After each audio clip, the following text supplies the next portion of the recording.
Hello, hello, hello. It's me again. This is Real Talk with the Mirror. Doing another one. Yeah, I'm trying to get on a schedule. I really am. I know I need to get on a schedule so I can just be more intentional and deliberate. So I am trying to get on the schedule. I hope everyone is doing well.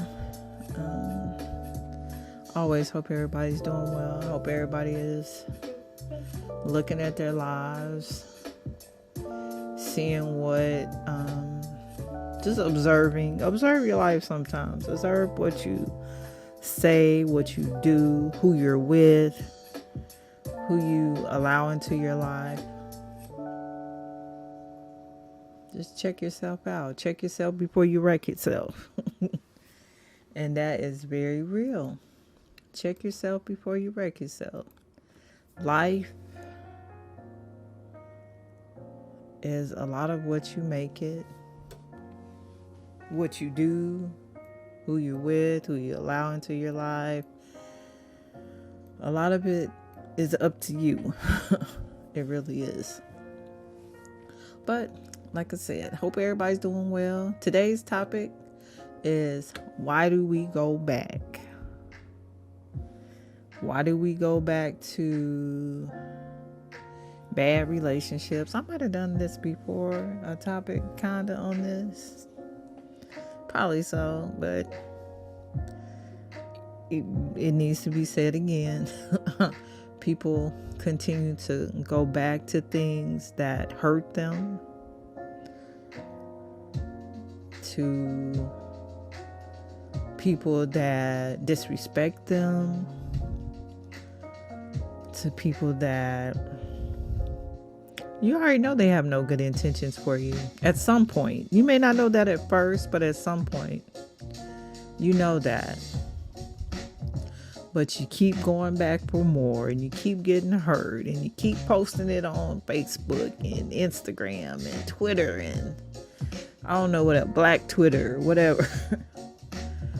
You keep posting the same thing over and over and over again, that you're disgruntled, disconcerted. You know, it's the same thing, but you keep going back for more. And at some point, some of the stuff, some of the stuff that I dealt with,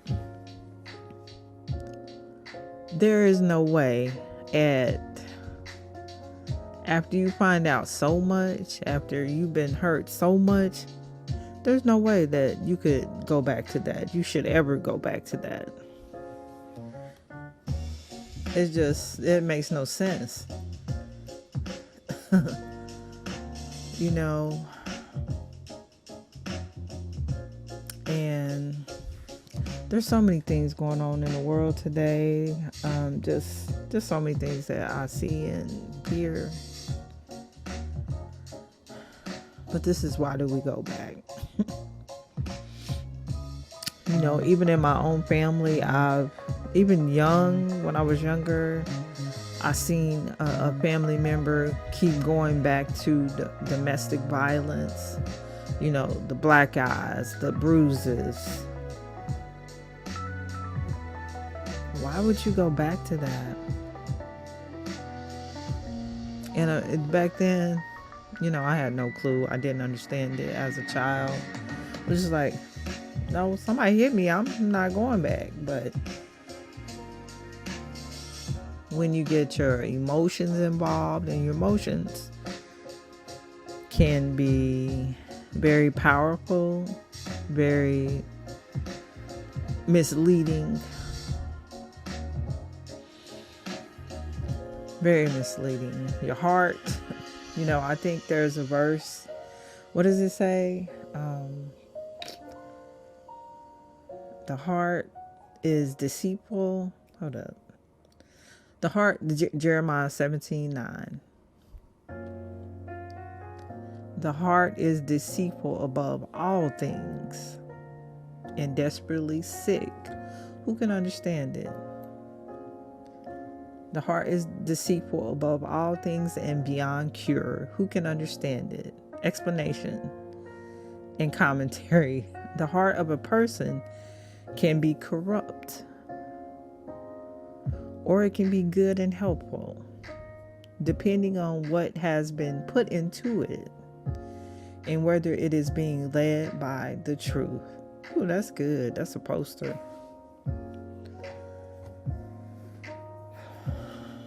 But we get so misguided, misconstrued. We get lost in going back to people and relationships, and we have to cut some things off. We have to. There's no reason why I should go back to a relationship with a man that has cheated on me with multiple women and men, that has lied to me, that has lied on me, that has put my name out there and dirtied my name. Even some women, they've put out videos of you and them and just destroyed your name. you don't even have a name anymore. You like unknown. Look. And then you still allow people like this back into your lives. You allow them around your children, around your children. Everything is energy. And let's say this person, he's lied. He has no truth in him. It doesn't exist. He's sleeping with multiple people.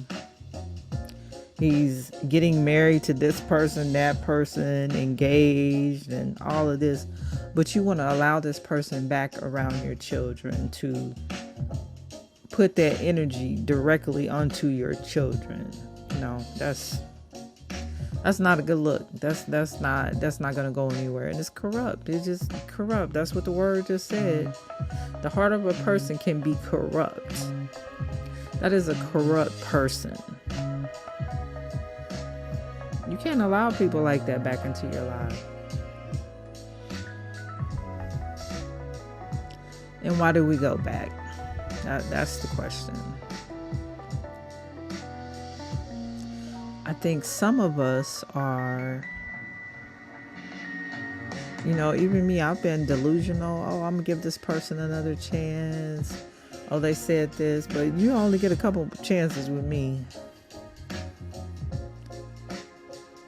And at some point, it's stupid. It's stupid. Oh, he's cheated how many times? And I've been here for how many years? 5 years, 6 years, 7 years, 3 years, 4. Oh, my ex is coming back. Your ex is corrupt. They are corrupt. They're not getting any better. It's corrupt. So, what are you going to do? Oh, I'm going to let him back in so he can be still corrupt and corrupt my life, destroy my heart, F me over. And that's something that we have to stop. Continuing people back into your life that are no good for you, that are not benefiting you. We want to give everybody a chance. Why do we go back? We've seen it. And some people, that's what their parents did. They seen their parents fight, argue, destroy each other, and come back for a little bit. It's a cycle. You're getting a jump off. It's those emotions and that chemical reaction. And as a child, you teach your kids so many things, and you're teaching your daughters and your sons this cycle of abuse and dysfunction. And you want to sit up and let them hang around these people again and again. You're teaching them, oh, he's back. He's gone for some months. Oh, he's back now. Oh, You're teaching your children a cycle of abuse. And you want to post it and, oh, they're back. I'm getting back with my ex that treated me like shit. And you're teaching your children a cycle of abuse. Put your foot down. Stop. And then some of us, relationships can be like a drug. I agree. I'm agree with that. Some relationships can be like a drug, and it's adrenaline, and it's chemistry and emotion. But when those things turn off and they turn bad, you got to sit down and take a look and see, what is wrong with this picture. And I'm also learning that you can talk to you blue in the face to some people, and they're gonna continue till some real shit happen to them, and it's gonna have to be something major that destroys their soul that they listen, if they're given the opportunity. I watch some shows on YouTube where some people, they don't get the opportunity to live or go on. They stayed in that relationship after that first hit, or that first thing that destroyed them, and they continue. And then when they're ready to leave, oh, he's not ready for you to leave. You're not going nowhere, and he's gonna make sure of it. You're not even gonna be able to live. So you need to be very careful about the things that you stay in and continue. But why do we go back? Ignorance, our emotions, love, what we think is love, what we've been taught is love that is incorrect. Some of it's just stubborn. We just stubborn. We just gonna prove everybody wrong. Oh yeah, let me pull up a little article that I have pulled up.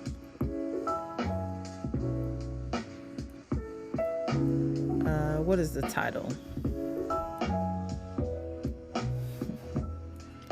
6 reasons why we stay in bad relationships. Once we realize our relationships are unsatisfying, why do we maintain them? Number 1 reason, we can be satisfied with unsatisfactory relationships. That kind of sounds contradictory, but let's see what they're talking about. In recent research exploring women's decisions about whether to stay in or to leave their relationships, the single most important determinant of women's decisions to remain in their relationships was relationship satisfaction. How can we be satisfied with unsatisfactory relationships? As we discussed in the post exploring why we initiate bad relationships, some individuals, especially those with low self-esteem or those who perceive themselves to be less attractive, have low comparison levels. Your comparison level can be thought of as your standards. You got low standards. It's okay if you go out here and have 12 women and men and fuck over everybody and lie to everybody. I'm still going to accept them back because that's what you're doing, or what you expect to receive from a relationship. Individuals with low comparison levels do not expect many benefits. Oh, Jesus. And I think that too. I think I've been there too, where because I'm not a person that goes after people for something or I need this from you but I definitely, I know I'm valuable. So,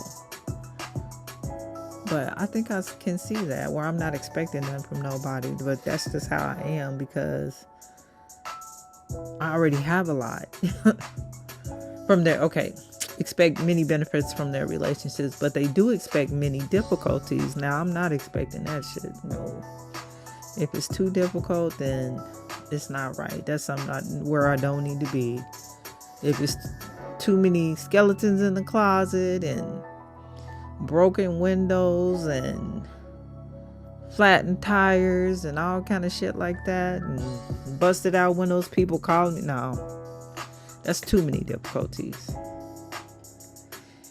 If you have a low comparison level, you may maintain a bad relationship because your low expectations are being met. Individuals with low self-esteem are more likely to become involved in relationships which are shorter duration, and they experience further declines in self-esteem when their relationships end. A shift in priorities.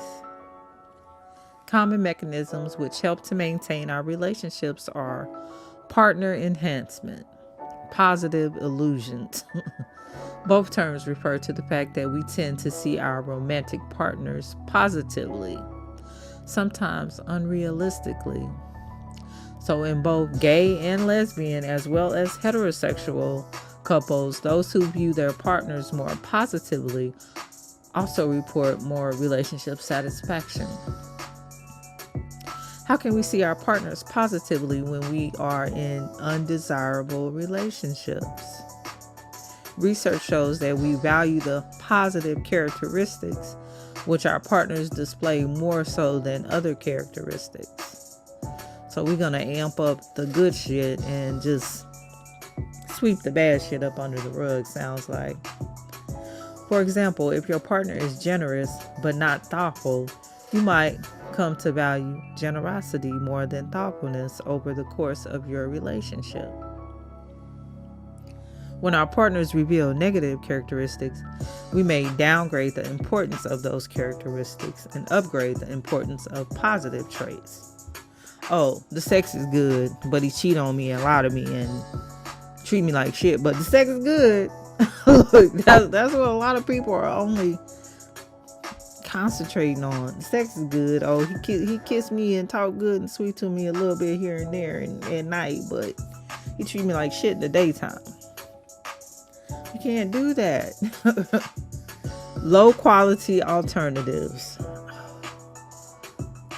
What did I hear somebody say? That well, she's never had somebody as good as him before. As good as what?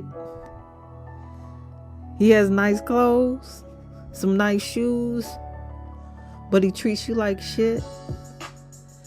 She better run. That's not good. That's not good. We have so many fucked up perceptions about what's good and what's bad and what's acceptable, and you can forgive somebody, but sometimes we need to let these people go. They no longer need to be able to manipulate us. Excuse me. That's number 4. Manipulation. If your partner is aware that you want to leave the relationship, he or she may use different methods of manipulation to force you to stay. Oh, baby, I love you. I need you. We've been in this fucked up relationship for 7 years. Please don't go. I'm fucked up. Forgive me. Excuse my fucked up behavior. My mama beat me. My daddy didn't care about me. That's manipulation. Please don't do this to me. I need you. No, you need to be a fucking good person. That's what you need. But yeah, manipulation. We fall for that all the time. I have fallen for that too. Manipulation. Whew. Yeah. Let's see what else it says. If your partner is aware that you want to leave the relationship, he or she both may use different methods of manipulation to force you to stay. Emotional manipulation, such as belittling, demeaning, or even threats of violence against future alternative partners. Oh shit, okay. Oh, I'm gonna beat her up, or I'm gonna fuck him up. I've heard that. Oh, I'm gonna fuck his car up, whatever. May be used to maintain the current relationship because you're afraid, are they gonna go beat up or kill this person? I'm gonna stay here and be miserable. Manipulation. Men with lower self-esteem, as well as men who are less physically attractive than their partners, may be more likely to use manipulation to prevent their partners from leaving their relationships. The distress associated with emotional abuse or the physical hold up, I lost my dang place. Men with lower self-esteem, as well as men who are less physically attractive than their partners, may be more likely to use manipulation to prevent their partners from leaving their relationships. The distress associated with emotional abuse or physical implications of intimate partner violence are strong deterrents to those seeking to leave a relationship. You get afraid.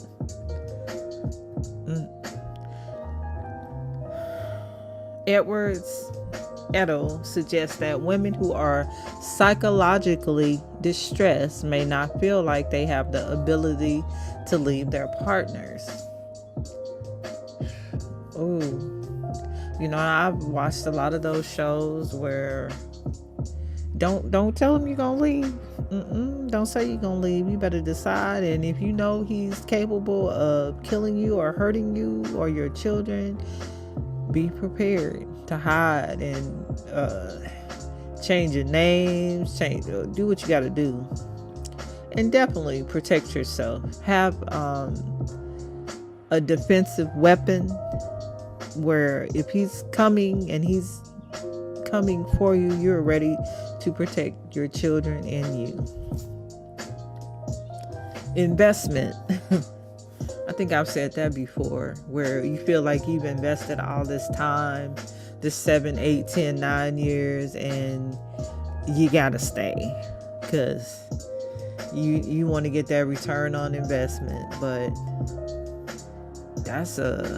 you don't have nothing. That ROI is zero. If you're unhappy and miserable, that ROI is zero. You ain't got no return on investment. Don't worry about this shit. Let it go. Start over.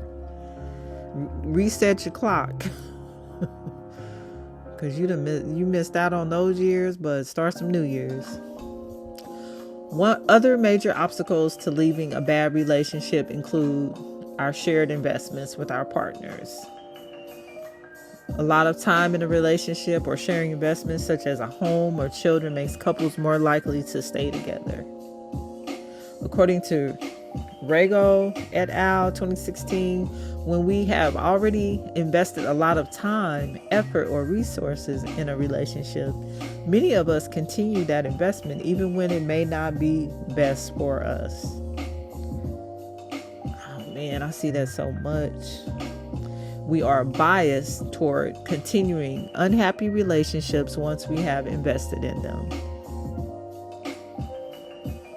These authors also explain that when making relationship decisions, we often rely on emotions. Sometimes you gotta fuck your emotions. Throw that shit out the window and be rational rather than rational logical thoughts, which leads us to the final reason we often stay in bad relationships: love. And I still don't think we know what love is. Some of us don't. Some of us do. Some of us are just, it's about physical. When someone loves you, they take care of you, they protect you, they honor you, they respect you,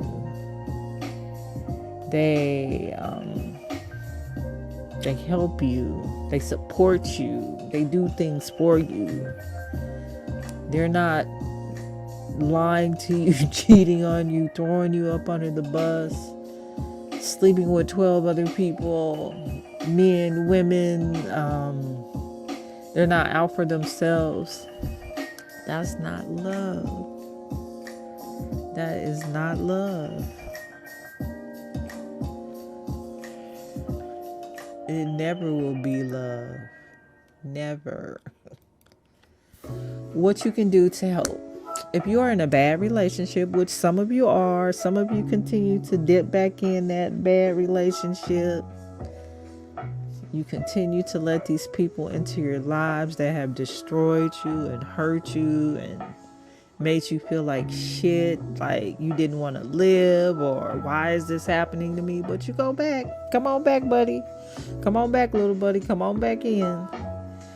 Do me wrong some more. Anyway, if you are in a bad relationship, it can help to rely on friends and family members for social support. I definitely think some of us, we're not going to be able to do it by ourselves. Evidently, if we've been doing this for 7 years, 10 years, 5 years, you need some emotional support to get out of it. If you are a friend or family member of someone involved in a bad relationship, your opinions can help to convince him or her to end his or her suffering, because that's all you're doing is you're suffering. It will be periods where you don't suffer and then you're back on suffering. It's like a tidal wave, up and down, up and down. It's like waves in the sea, waves in the ocean, up and down, up and down, up and down. Get out. Express negative opinions by friends and family members are associated with an increased likelihood of ending a bad relationship. And our relationships are likely to be happier and more successful when our friends and family members support our relationships.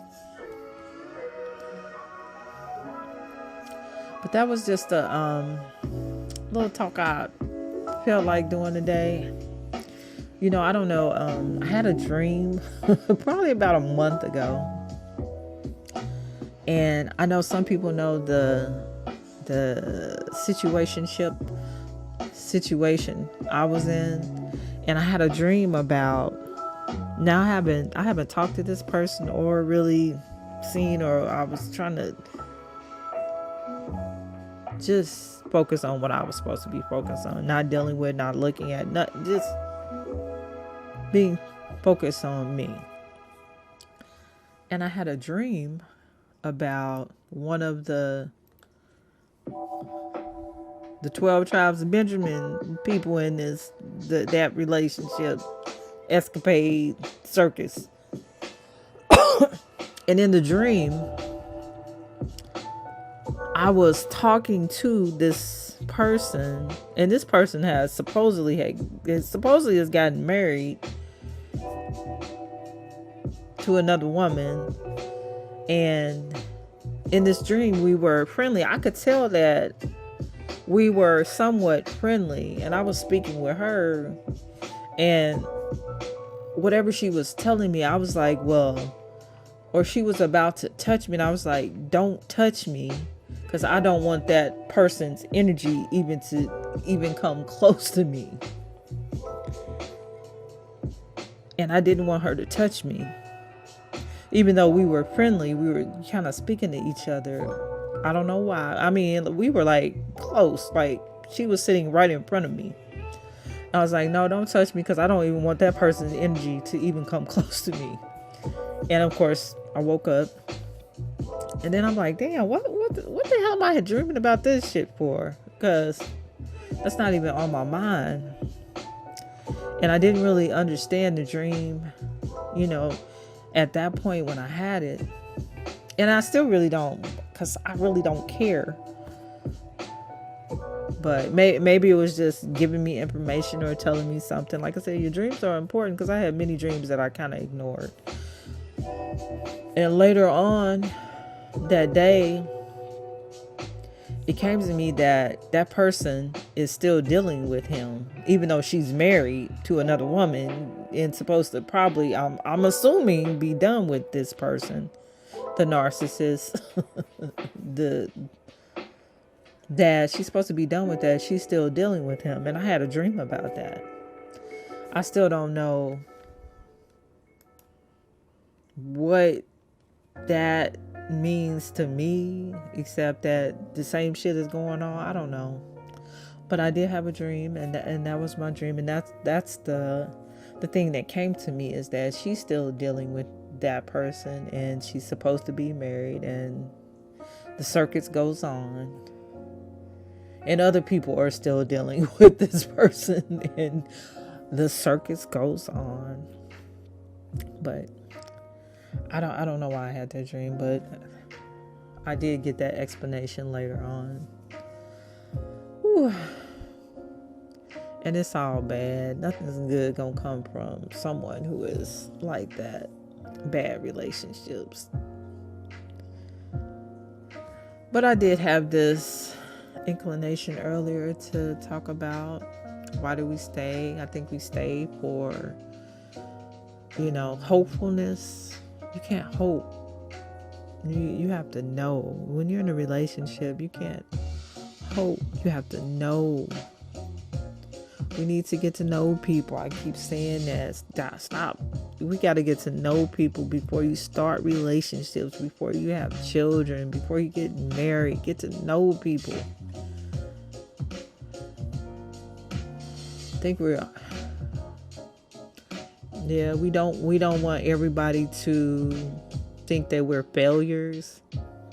I'm pretty sure everybody has had a failed relationship. If you haven't, you're probably sitting up there with Jesus on the main line.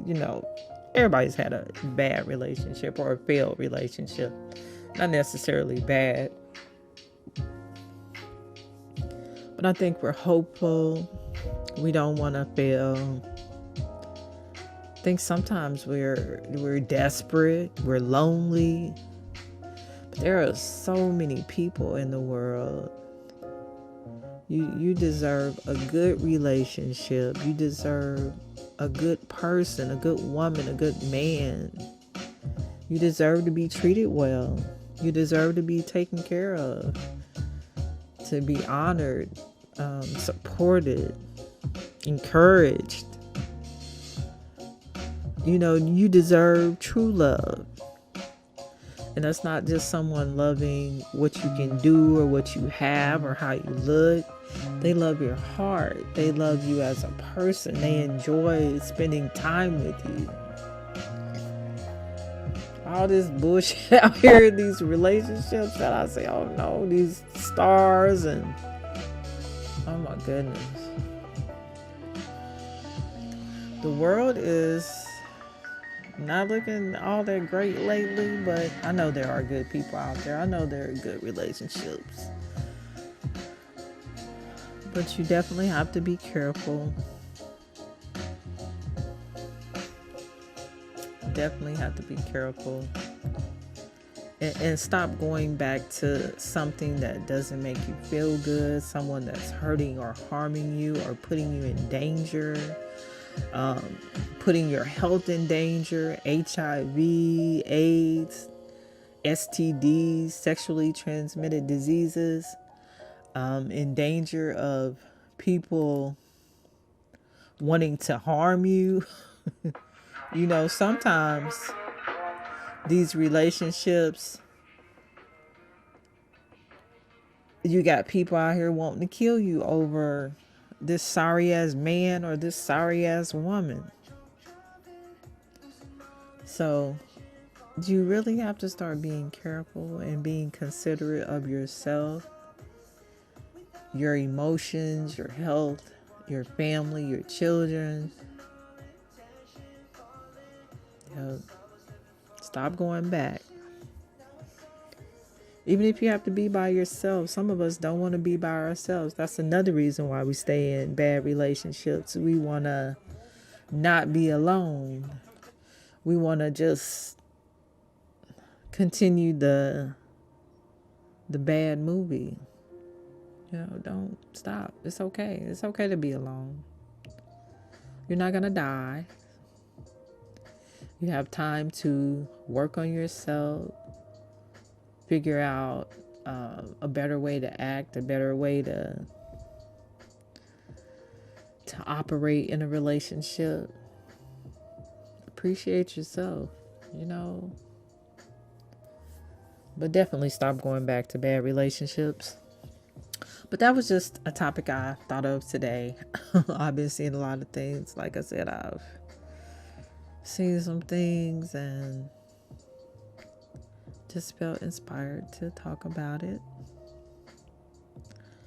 But definitely stop going back and be very careful, because there are people out here that will hurt you when you try to leave. So best thing to do is make sure who you're going to be with is the right person, so you don't put yourself in that situation. Whew. But okay, getting a little late, so I'm gonna end it with that. If you're in a bad relationship, talk to people, get some help before you make that move, especially if you know you're with a person that is of a danger to you, a real danger. Get some help. Get some protection for yourself. Be ready to protect yourself at all costs. But that's my talk today. Again, I hope everybody is starting to do something different. Take some action. Nothing happens without action. Can't walk without action. You can't talk without action. Everything take action. If it's gonna do something, take some action. Stop being fearful. Stop worrying about what everybody thinks of you, because they already don't care, or they're already thinking something about you anyway. So give them something to really talk about. But start doing what's best for you. That's what I'm doing. Have to make some changes, and sometimes people are not good for you. Certain situations, family, jobs, they're not good for you. So take those changes, take those actions that you need to do to change. All right, this has been Real Talk with Amiri, and my talk today was, why do we go back? Stop going back. Leave those horrible situations, please. Stop going back. This has been Real Talk with Amiri. Peace.